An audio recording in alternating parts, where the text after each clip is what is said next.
सो हाय दोस्तों, good morning to all. कैसे हैं आप लोग? आई होप आप सब अच्छे होंगे। Welcome back to our channel Mitali study point. और आज मैं आपके सामने एक और नोटिफिकेशन की डिटेल लेके आई हूँ, जो कि है एसएससी जीडी भर्ती की। जी हाँ, आपने बिल्कुल ठीक सुना। मोस्ट अवेटेड भर्ती है ये एसएससी की, जो कि 24 नवंबर को ये नोटिफिकेशन आ गया था। मैं थोड़ा लेट हूँ, लेकिन आप लोग के लिए बहुत अच्छी वीडियो लेके आई हूँ। आप देखिएगा पूरी डिटेल में। अगर आपने फॉर्म अभी तक फिल नहीं किया है तो चलिए जान लेते हैं इसके बारे में जानकारी।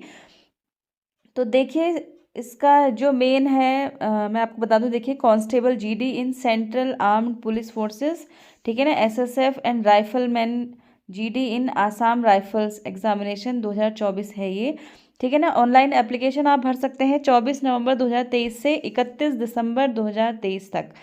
तो आज है तारीख 5 दिसंबर, तो अभी आपके पास काफ़ी टाइम है फॉर्म भरने के लिए, लेकिन जितना जल्दी हो सके आप फॉर्म फिल कर लीजिएगा। और ऑनलाइन फ़ीस पेमेंट की डेट है, लास्ट डेट है 1 जनवरी 2024, ठीक है। और उसके बाद जो है एप्लीकेशन फॉर्म करेक्शन की जो है विंडो खुलेगी 4 जनवरी 2024 से 6 जनवरी 2024 तक, 2 दिन के लिए। तो इस चीज़ का आप वेट ना करें, जल्दी से अपना फॉर्म भर लें और बिल्कुल सही भरें। और इसका जो कंप्यूटर बेस्ड एग्जामिनेशन होने वाला है वो फरवरी मार्च 2024 में शेड्यूल है, ठीक है। तो चलिए जान लेते हैं कि ये जो रिक्रूटमेंट स्कीम है वो किसके द्वारा लाई गई है। तो देखिए, ये एमएचए मतलब मिनिस्ट्री ऑफ होम अफेयर्स ने जारी करी है, जिसमें कि एसएससी जो है एक ओपन कंपटीशन एग्ज़ाम कंडक्ट कराएगा, ठीक है, for the post of constable general duty, ठीक है। बीएसएफ में, सीआईएसएफ में, सीआरपीएफ में, आईटीबीपी में, एसएसबी में, एसएसएफ में, और राइफलमैन इन आसाम राइफल्स, इन सब में, ठीक है ना।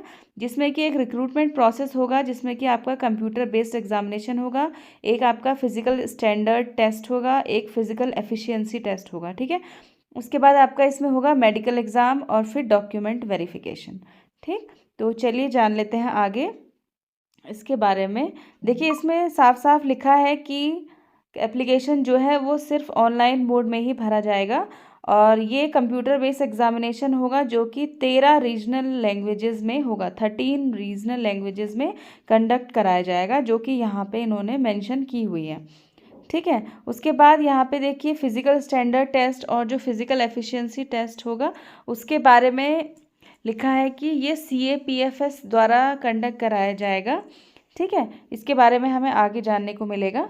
चलिए आगे बढ़ते हैं। देखिए, पे स्केल यहाँ पे दिया हुआ है, पे लेवल रहेगा 3, ठीक है। यहाँ पे वैकेंसीज़ की डिटेल दी है, जैसे कि मैंने आपको अभी बताया कि एमएचए जो रिक्रूटमेंट करा रहा है एसएससी के थ्रू, तो इसमें जो है अलग अलग डिपार्टमेंट जैसे बीएसएफ, सीआईएसएफ, सीआरपीएफ, सभी में जीडी के लिए भर्ती हो रही है।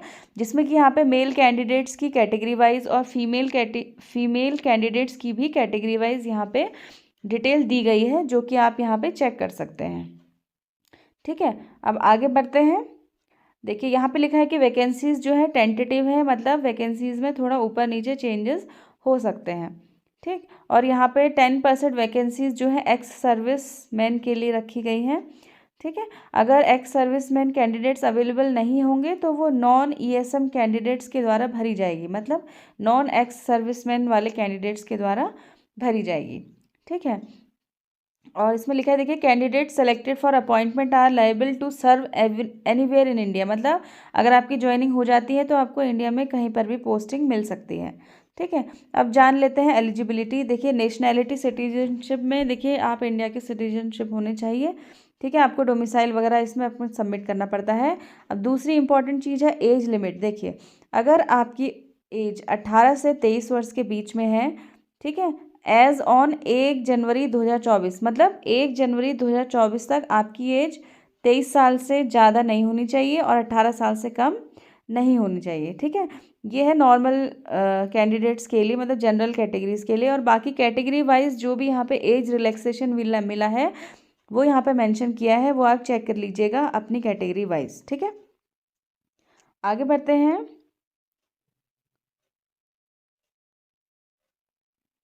एजुकेशन, यहाँ पे एक्सप्लेनेशन दिया हुआ है एक्स सर्विसमैन का, जिसमें कि कौन कौन से आर्मी के लोग जो हैं इसमें ये लोग उनको कवर कर रहे हैं। जैसे रेगुलर आर्मी, देखिए नेवी और एयरफोर्स के कैंडिडेट होने चाहिए।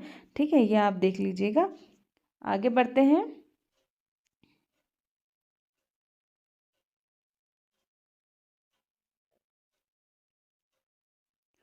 देखिए एजुकेशनल क्वालिफिकेशन लिखा है यहाँ पे, एज ऑन 1 जनवरी 2024 को ही माना जाएगा वो भी। तो इसमें जो है आपको मैट्रिकुलेशन मतलब 10th क्लास आपका कंप्लीट होना चाहिए। ठीक है, 1 जनवरी 2024 तक कंप्लीट होना चाहिए आपका। ठीक, और जब आपको डॉक्यूमेंट वेरिफिकेशन के लिए बुलाया जाएगा तो आपके पास रेलेवेंट सर्टिफिकेट्स होना चाहिए। जैसे मार्कशीट्स हैं, प्रोविजनल सर्टिफिकेट्स हैं। ठीक है, ओरिजिनल में आपके पास होना चाहिए प्रूफ। ठीक, अब देखिए यहाँ पे जैसा आप लोग एनसीसी लेते हैं स्कूल्स में या कॉलेज में, तो उसमें आपको क्या इंसेंटिव मिलेगा, उसका मतलब आपको क्या बेनिफिट मिलेगा, तो वो यहाँ पे मेंशन किया हुआ है। देखिए अगर आपके पास एनसीसी सी सर्टिफिकेट है तो आपको 5% मार्क्स मिलेंगे of the maximum marks of the exam. ठीक है, अगर एनसीसी बी सर्टिफिकेट है तो 3% मिलेगा, एनसीसी ए है तो 2% मिलेगा। ठीक है, आगे बढ़ते हैं। अब यह देखिए हाउ टू अप्लाई। इसमें यह है कि देखिए आपको ऑनलाइन ही भरना है ये फॉर्म। आपको जाना है ssc.nic.in की साइट पे, वहाँ पे आपको ये फॉर्म भरना है। और देखिए फॉर्म भरते समय आपको जो है scanned coloured passport size photograph submit करनी पड़ेगी, जिसका साइज़ यहाँ पे दिया है जेपीईजी फॉर्मेट में होना चाहिए और साइज़ 20 KB टू 50 KB होना चाहिए। ठीक है, ऐसे आपका जो है सिग्नेचर का भी मांगेंगे। ठीक है, तो ये सब आपको अच्छे से फॉर्म फिल करना है, कोई गलती नहीं करनी है। और 31/12/2023 से पहले पहले अपना फॉर्म अच्छे से और ध्यान से भर लेना है। ठीक है, एप्लीकेशन फ़ीस देखिए यहाँ पे क्या लिखा है कि फ़ी जो है आपकी 100 रुपीज़ रहेगी। और वुमेन कैंडिडेट्स और जो कैंडिडेट्स SC ST या एक्स सर्विसमैन कैटेगरी से बिलोंग करते हैं उनको कोई फ़ीस सबमिट नहीं करनी है। ठीक है, और फीस जो है या जब आप फॉर्म भरेंगे तो वहाँ पे आ जाएगा भीम यूपीआई से, नेट बैंकिंग से, वाया आपका मास्टर कार्ड या वीज़ा कार्ड, इस रुपए क्रेडिट कार्ड, डेबिट कार्ड से किसी से भी आप फिल कर सकते हैं फॉर्म की फ़ीस आप सबमिट कर सकते हैं। ठीक है, और फिर उसके बाद ये है इम्पॉर्टेंट चीज़ एक कि अगर आप बाई चांस आपके फॉर्म में कोई करेक्शन करना है आपको, तो वो 4 जनवरी 2024 से 6 जनवरी 2024 के तक खुलेगा, 3 दिन के लिए, 4, 5 और 6। ठीक है, तो पहले तो आपको कोई गलती करनी नहीं है, और अगर बाई चांस हो जाती है तो ध्यान रखना है कि इन 3 डेट्स में आपको उसे करेक्ट कर लेना है। ठीक है, अब देखिए सेंटर ऑफ एग्जामिनेशंस के बारे में लिखा है कि जब आप फॉर्म फिल करेंगे तो वहाँ वहाँ पे आएगा भरने के लिए कि आपको कौन से स्टेट में चाहिए और कौन सा सेंटर चाहिए। ठीक है ना, तो वो आपको फिल करना पड़ेगा। तो यहाँ पे देखिए अलग अलग सेंट्रल रीजन, ईस्टर्न रीजन, इन सब के कर्नाटका रीजन, ऐसे करके अलग अलग रीजन बनाए हैं और उसके सेंटर्स भी यहाँ पे लिखे हुए हैं। तो आपका जो नियरेस्ट है आप वही इसमें फॉर्म फिल करेंगे। ठीक है, आपको इसमें प्रायोरिटी भरनी पड़ेगी 3 सेंटर की। ठीक है, अब देखिए स्कीम ऑफ एग्जामिनेशन, जो हमारा कंप्यूटर बेस्ड एग्ज़ाम होने वाला है उसमें आखिर आएगा क्या। तो देखिए इसमें ये आपका ऑब्जेक्टिव टाइप पेपर होगा। ठीक है, मतलब बहुविकल्पीय प्रश्न आएंगे इसमें, जिसमें कि आपके 80 क्वेश्चंस होंगे और हर क्वेश्चन जो होगा वो 2 नंबर का होगा। अब इसमें भी अलग अलग पार्ट्स हैं। देखिए पार्ट ए है जनरल इंटेलिजेंस एंड रीजनिंग, जिसमें कि आपके 20 क्वेश्चन होंगे और एक क्वेश्चन 2 नंबर का होगा, तो टोटल नंबर हो गए 40। ठीक है, पार्ट बी रहेगा देखिए general knowledge and general awareness, इसमें भी सेम है, 20 क्वेश्चन है 40 नंबर के। पार्ट सी रहेगा एलिमेंट्री मैथमेटिक्स, इसमें भी 20 क्वेश्चन है 40 मार्क्स के। और पार्ट डी रहेगा इंग्लिश या हिंदी। ठीक है, वो भी आपका 20 मार्क्स का, सॉरी 20 क्वेश्चन रहेंगे और 40 मार्क्स का। और इन सब के लिए आपको एक कंपोजिट टाइम मतलब टोटल मिलेगा 1 घंटा 60 मिनट्स। ठीक है, अब देखिए इसमें साफ साफ लिखा है कि सारे क्वेश्चन जो हैं वो ऑब्जेक्टिव मल्टीपल चॉइस टाइप होंगे। ठीक है, और जो एग्ज़ाम के जो क्वेश्चन होंगे वो इंग्लिश, हिंदी और जो बाकी 13 रीजनल लैंग्वेज है उसमें भी आपको देखने को मिलेगा। आपको उसमें सेलेक्ट करना होगा कि आपको कौन सी लैंग्वेज में चाहिए। और इसमें नेगेटिव मार्किंग रहने वाली है 1/4 की, मतलब 0.25 मार्क्स की आपकी नेगेटिव मार्किंग रहेगी। ठीक है, और डेट्स ऑफ एग्जामिनेशन जो है वो आपको एसएससी की वेबसाइट के थ्रू बता दी जाएंगी। ठीक, अब देखिए उसके बाद इसमें आगे जानने वाली बात ये है कि ये सब जो आपका कंप्यूटर बेस्ड एग्जामिनेशन है उसका लेवल जो है वही 10th लेवल का रहेगा। ठीक है, और आपको इसमें कोई कैलकुलेटर या इलेक्ट्रॉनिक गैजेट लेके नहीं जाना है। अब देखिए इन्होंने इसके आगे यहाँ पे सिलेबस भी दिया हुआ है। देखिए जैसे यहाँ पे जनरल, जैसे 4 पार्ट थे तो उनका सबका सिलेबस दिया हुआ है। जैसे जनरल इंटेलिजेंस एंड रीजनिंग का भी दिया हुआ है देखिए, और जनरल नॉलेज का भी दिया है, एलिमेंट्री मैथमेटिक्स का भी दिया हुआ है, इंग्लिश या हिंदी का भी दिया हुआ है। ठीक है, तो ये आपको अच्छे से प्रिपेयर कर लेना है। अब बढ़ते हैं अगले टेस्ट की तरफ, जो है फिजिकल स्टैंडर्ड टेस्ट या फिजिकल एफिशिएंसी टेस्ट, पीएसटी या पीईटी। ठीक है, अब देखिए कंप्यूटर बेस्ड एग्जामिनेशन के परफॉर्मेंस के बाद कुछ स्टूडेंट्स को इसमें शॉर्टलिस्ट किया जाएगा, जो कि अगले स्टेज में बढ़ेंगे, जो कि फिजिकल वाला टेस्ट देंगे। ठीक है, और इसमें क्या होगा, इसमें आगे बढ़ते हैं। देखिए लिखा है फिजिकल एफिशिएंसी टेस्ट में आपका क्या होगा। देखिए इसमें रेस होगी आपकी, जिसमें कि इन्होंने टाइम लिमिट जो है मेंशन कर रखी है। जैसे रेस में जो मेल हैं उनके लिए 5 किलोमीटर्स इन 24 मिनट्स। ठीक है, और वैसे फीमेल के लिए 1.6 किलोमीटर्स इन 8.5 मिनट्स। ठीक है, और ये है for candidates other than those belonging to Ladakh region, मतलब लद्दाख रीजन से के अलावा जितने कैंडिडेट हैं सबको इस टाइम लिमिट में ये रेस कंप्लीट करनी है। ठीक, और वैसे ही यहाँ पे जो कैंडिडेट लद्दाख रीजन से होंगे उनके लिए यहाँ पे लिमिट भी लिखी हुई है। ठीक है,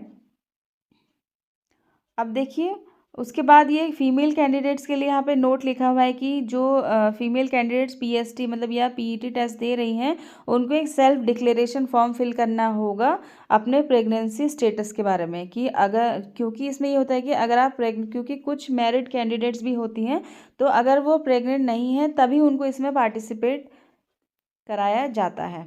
ठीक है, अब देखिए उसके बाद होता है पीएसटी टेस्ट। ठीक, फिजिकल स्टैंडर्ड टेस्ट, वो होता है physical eligibility test, PET efficiency test sorry, जिसमें कि आपको रेस कराई है। दूसरा है पीएसटी फिजिकल स्टैंडर्ड टेस्ट। ठीक है ना, इसमें आपका हाइट और ये सब चेस्ट वगैरह देखा जाएगा।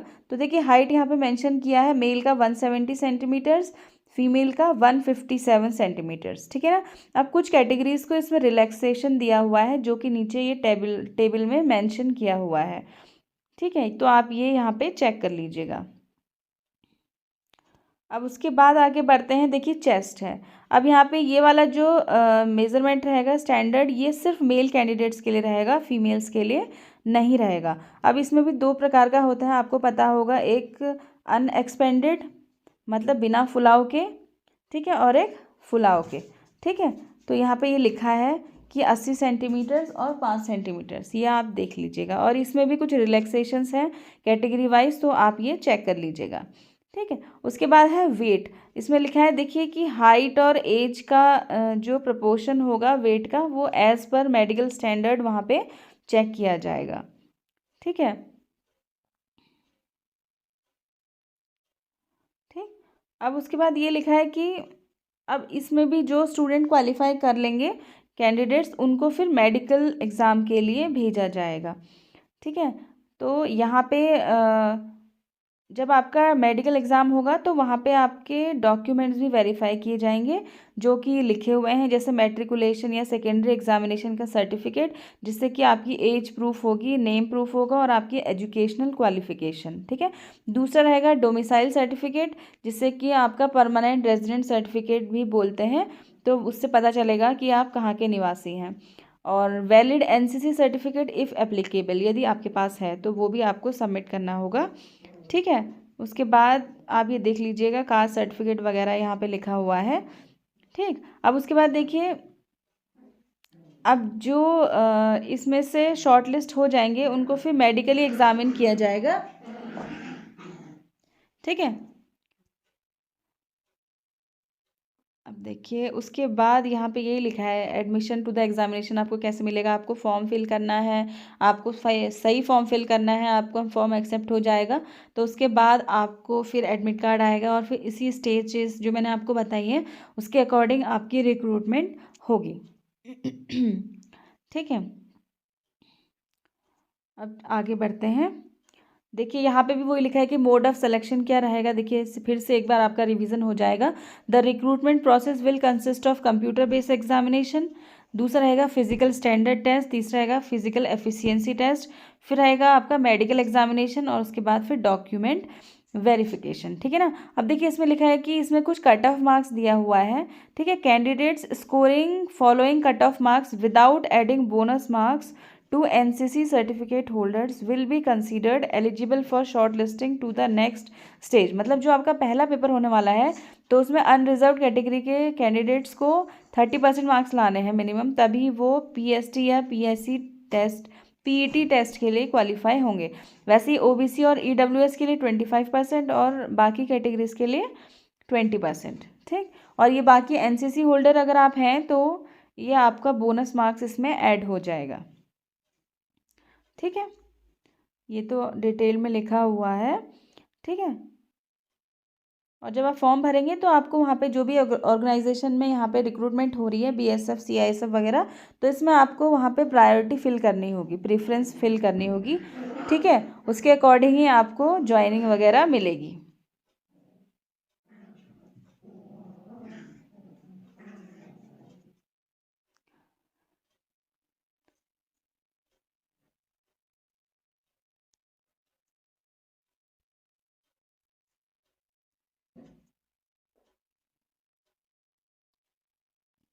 और दोस्तों देखिए इन्होंने यहाँ पे यही जो नोटिफिकेशन का पीडीएफ है इसी में इन्होंने दिखा रखा है कि आपको फॉर्म कैसा आएगा। एप्लीकेशन फॉर्म देखिए कुछ इस तरीके का आएगा, कैंडिडेट्स नेम होगा इसमें। ठीक है ना, चेंज नेम अगर आपने चेंज किया है, फादर्स नेम, मदर्स नेम, इस टाइप की आपको ये सब चीज़ें भरनी है। और आपको फॉर्म भरने में कोई भी दिक्कत होती है तो आप मुझे कमेंट करके बताइएगा, मैं आपको एक फॉर्म फिल करके भी दिखा दूँगी और वीडियो बनाऊँगी। ठीक है, तो इस तरीके से। और अगर आपको फ़ोटोग्राफ का और सिग्नेचर का साइज़ वगैरह और फॉर्मेट चेंज करना नहीं आता है, साइज़ कम करना ज़्यादा करना नहीं आता है, तो आप मुझे बताइएगा कमेंट करके, मैं वो भी आपको एक वीडियो बना के सिखाने की कोशिश करूँगी। ठीक है, और यहाँ पे दिया हुआ है कि आपको फ़ोटोग्राफ्स कैसी अपलोड करनी है जो कि एक्सेप्टेबल होगी। अब देखिए ये एक्स्ट्रा कलर नहीं होना चाहिए, बहुत पास नहीं होना चाहिए, हैट या कैप के साथ नहीं होना चाहिए, इन्वर्टेड नहीं होना चाहिए, बहुत डार्क नहीं होना चाहिए, गॉगल्स के साथ नहीं होना चाहिए। इस तरीके से ये आपको यहाँ पे दिखाया गया है। तो बस यही था, और आई होप आपको समझ में आ गया होगा अच्छे से। मेन चीज़ आप फिर से देख लीजिए, फॉर्म आपको भर लेना है 31 दिसंबर 2023 से पहले पहले। और यदि आपकी एज 18 से 23 साल है 1 जनवरी 2024 तक, तो आप ये फॉर्म जल्दी से फिल कर लीजिए। तो अगर आपको इसमें कुछ क्वेरी हो, कोई चीज़ समझ में ना आ रही हो, तो मुझे बताएं कमेंट करके, मैं आपकी सारी क्वेरी दूर करने की कोशिश करूँगी। तो चलिए मिलते हैं अगले वीडियो में, तब तक अपना ख्याल रखिए, बाय बाय।